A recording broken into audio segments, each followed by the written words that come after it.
Bismillahirrahmanirrahim. Kenapa sih orang Islam itu pasti miskin? Kenapa jumlah penyumbang kemiskinan terbesar itu adalah umat Islam? Ada teori A, teori B, teori C. Nah, sekarang kalau menurut saya yang paling jelas, satu, mari kita berpegangan pada tujuan penciptaan, bahwasanya hidup itu diciptakan oleh Allah untuk diuji dicoba. Selaras dengan hadisnya Rasulullah, bahwasanya manusia itu ditakdirkan, diciptakan untuk berbuat dosa, yang paling baik adalah yang memperbaiki. Kemudian kita juga bisa melihat dari Al-A'raf ayat 96, sekiranya penduduk negeri beriman dan bertakwa, pasti akan kami limpahkan kepada mereka berkah dari langit dan bumi. Apa yang dimaksud dengan iman? Apa yang dimaksud dengan takwa? Takwa itu nurut. Siapa orang yang bisa nurut? Tentu saja yang percaya. Seorang istri yang tidak percaya kepada suaminya, dia tidak akan nurut. Begitu juga sebaliknya, seorang suami yang tidak percaya dengan istrinya, dia tidak akan mau mendengarkan. Begitu juga dengan yang lainnya. Kepercayaan dia adalah dasar dari segala sesuatunya. Kalau kita percaya kepada Allah, kita pasti nurut. Sudah jelas benang merah tentang haram dan riba. Tapi kita langgar, kita benar-benarkan. Tidak ada warok, tidak ada hati-hatian dalam banyak hal. Mulai urusan cari duit, takut tak punya pekerjaan. Ini ada pekerjaan ini gajinya juga besar. Meskipun itu berurusan dengan riba, kita nggak mau tahu. Kemudian urusan jual beli, kita ringan-ringankan. Ini bukan termasuk riba, begini begitu. Itu masih dalam hal yang sederhana. Kita mungkin menggunakan pakaian besar yang menunjukkan kebesaran Islam, seorang muslim menjadi seorang yang gagah, seorang yang beautiful, dengan jilbab besarnya, dengan celana cingkrangnya, dengan janggutnya, dengan perwakilan keagamaan seperti kita sering datang ke masjid, ke taklim atau yang lain. Tapi kita tidak percaya kepada Allah.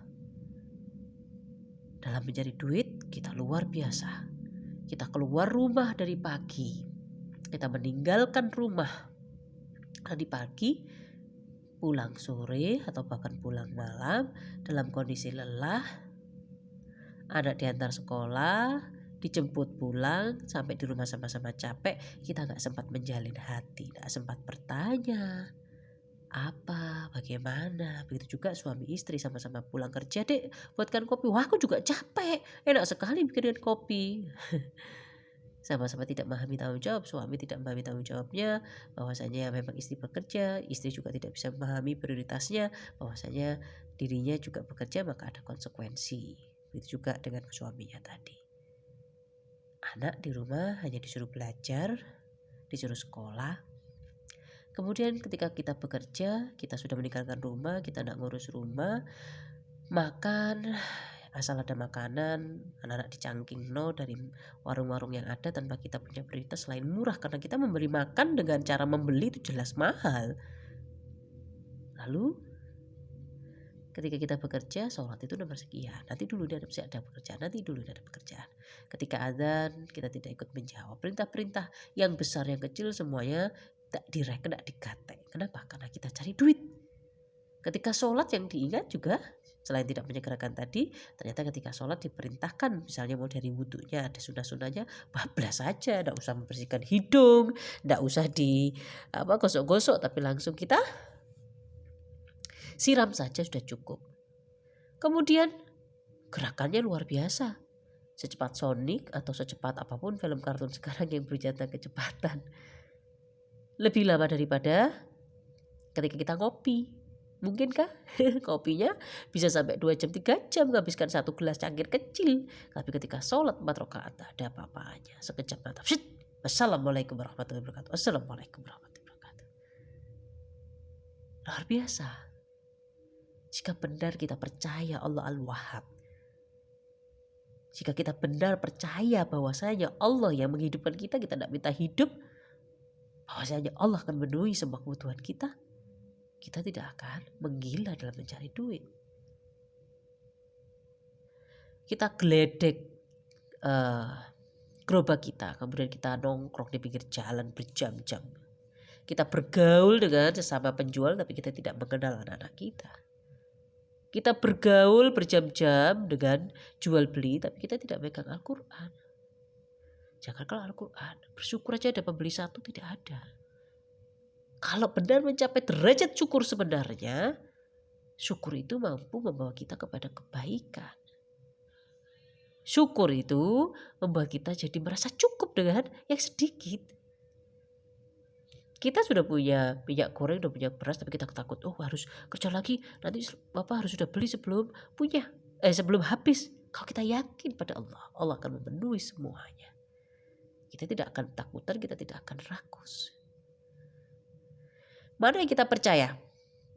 Kita ikut tabungan bulanan, jaminan bulanan, 36.000, 50.000, 60.000 dengan kita yakin kepada Allah, aku infak 50.000 karena Allah menyukai infak, Allah memerintahkan infak pada saat sempit atau pada saat lapang. Sempit perasaan, sempit duitnya. Perasaannya berat, aku jengkel sama orang ini, ngapain aku ngasih? Aduh, ini uang sudah hasil kerja kerasku, masa aku infakkan? Padahal Rasulullah sudah menyatakan infak terbaik adalah ketika kamu tidak punya apa-apa tapi kamu mengharapkan banyak hal dari Allah. Tapi kita tidak mampu. Atau duitnya banyak tapi tadi itu perasaannya. Atau duitnya tidak ada tapi perasaannya. Mana yang kita yakini? Tentu kita yakin dengan yang sifatnya dohir. Kita lebih percaya kalau kita ikut tabungan ini untuk pendidikan masa depan anak-anak, untuk jaminan kesehatan kita. Kalau kita ikut ini. Logis-logis saja, tidak ada yang salah. Itulah. Kita harus mendebat tanpa kita benar-benar menganalisa, benarkah kita ini percaya kepada Allah? Benarkah kita sudah mencoba untuk percaya sama Allah? Jadi sekiranya penduduk negeri beriman dan bertakwa, Allah pasti akan melimpahkan kepada mereka berkah dari langit dan bumi. Itu benar. Ketika kita sudah mempercayai Allah, hati kita jadi tenang. Orang yang tenang itu tidak sama dengan orang yang malas. Kenapa?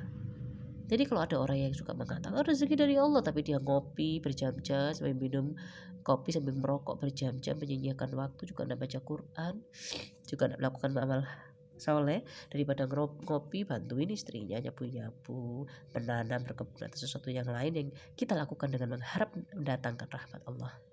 Itu sama sekali bukan percaya kepada Allah.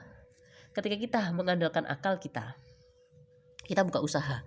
Secara akal, kita lebih percaya jika kita memilih tempat yang strategis. Kita memilih variabel-variabel yang berpengaruh, itu benar berpengaruh. Itu yang lebih kita percaya. Kok kita nggak kerja, kita nggak akan dapat duit. Itu yang lebih kita percaya, lebih mengandalkan akal. Maka memang sulit memahami tawakallah, memang sulit memahami percaya kepada Allah. Sulit membedakan orang yang malas, seorang yang berargumen mentah untuk dirinya sendiri, membenarkan kemalasan dirinya sendiri, dengan yang sungguh-sungguh percaya pada Allah. Allah maha baik, malas itu baik kah? Dikatakan orang yang beriman itu lurus hatinya, pikirannya, perkataannya. Jadi ketika orang duduk ngopi lama berjam-jam, ngobrol sana, capa-capa, ngobras sana, ngobras sini, dia tidak peduli istrinya mau ngapain, mau apa. Dia tidak peduli ini waktu kita habiskan untuk hal-hal yang gak penting, kita tidak peduli. Lalu di mana yang disebut dengan berimannya kepada Allah? Kita bisa belajar dari wal asr. Orang yang merugi itu adalah orang yang menyanyikan waktu. Berarti diminta Allah apa? Apa boleh kita malas? Bertentangan sekali dengan sifat baik Allah. Semua manusia dimanapun mengatakan malas itu manusiawi, tapi tidak boleh malas. Berarti kita harus berjuangkan dari tidak dikuasai rasa malas. Memang membedakan antara yang jujur, yang lurus hatinya, lisannya, perbuatannya, itu memang tidak mudah, tapi sebetulnya sangat mudah. Percaya kepada Allah itu tidak sama sekali tidak sama dengan kita pemalas, kita putus asa. Kita berleha-leha bersantai-santai tanpa bekerja. Kita berleha-leha bersantai-santai tanpa kita melakukan sesuatu kebaikan dan banyak kebaikan. Jadi kepercayaan kepada Allah itu lingkupnya besar. dikatakan Allah Maha Baik, menyukai yang baik, berarti menyukai yang baik karena Allah Maha Baik. Kita nggak peduli itu baik apa enggak.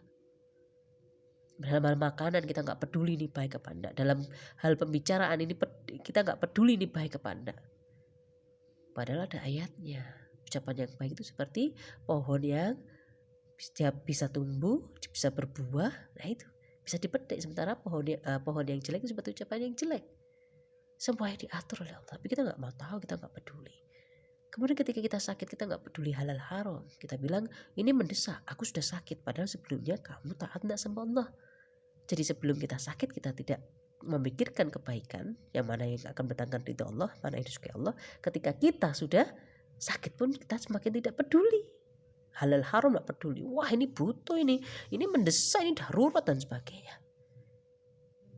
Ketika kita sakit, kita bingung, kita sibuk.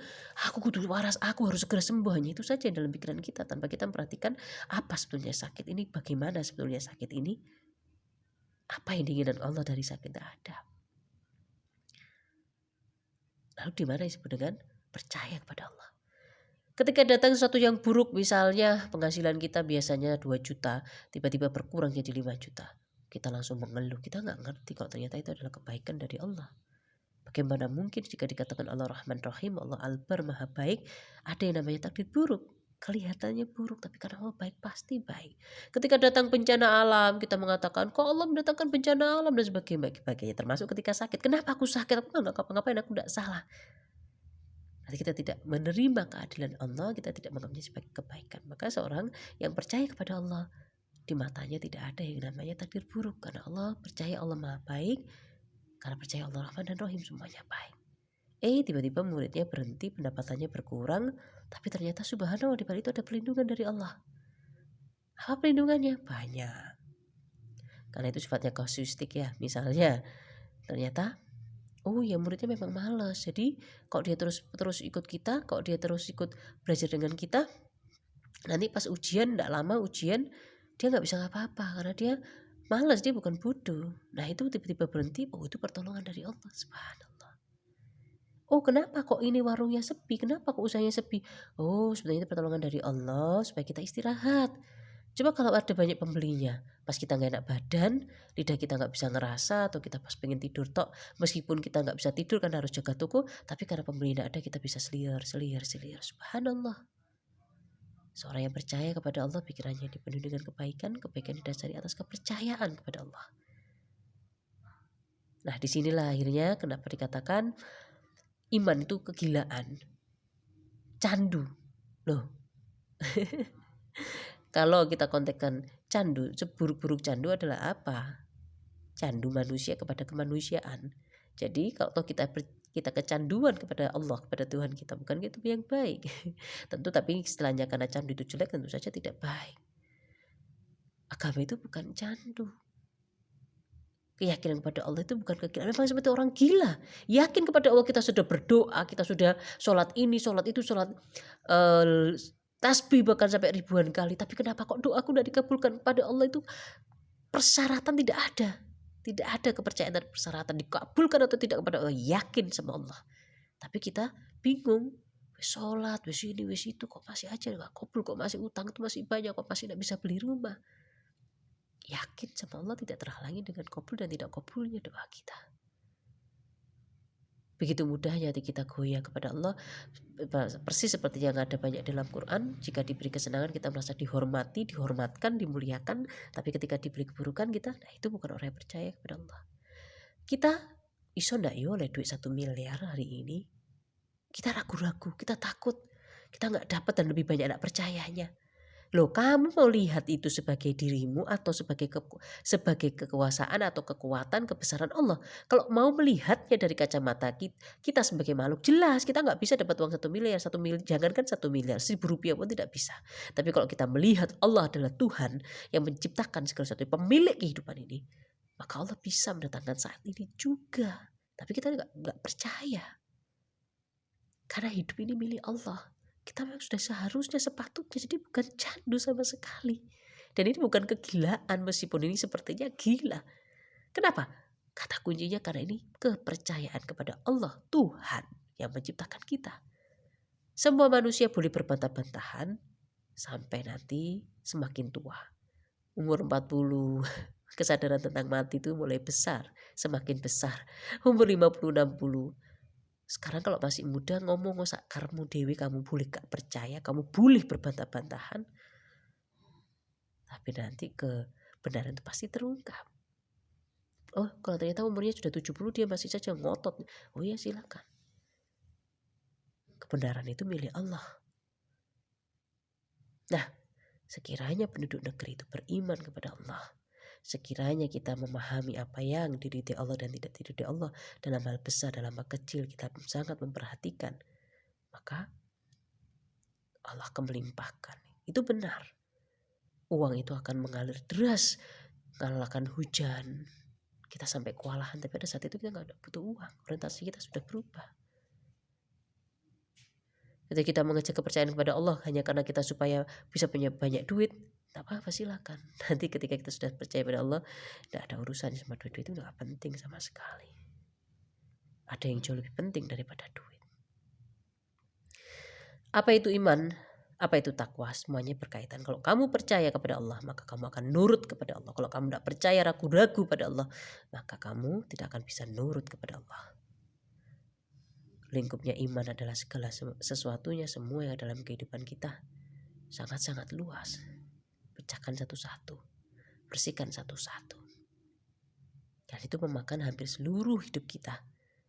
Jadi kalau seorang muslim itu melarat sampai umur 40, 50, itu memakan seluruh hidup kita.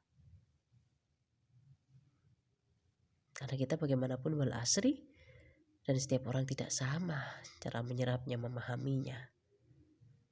Semakin cepat kita memahami, semakin cepat kita membersihkan hati kita, semakin cepat kita mempercayai Allah dengan cara yang bersih, lurus hati, pikiran, perkataan, perbuatannya, semakin kita cepat mencapai berkah yang dibukakan dari langit dan bumi.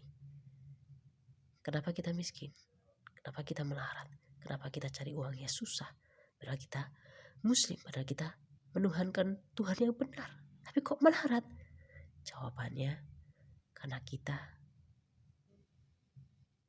tidak titik-titik dan titik-titik. Kalimatnya adalah tidak atau kurang. Silahkan dipertimbangkan. Dimohonkan menjadi baik. Terima kasih banyak. Assalamualaikum warahmatullahi wabarakatuh.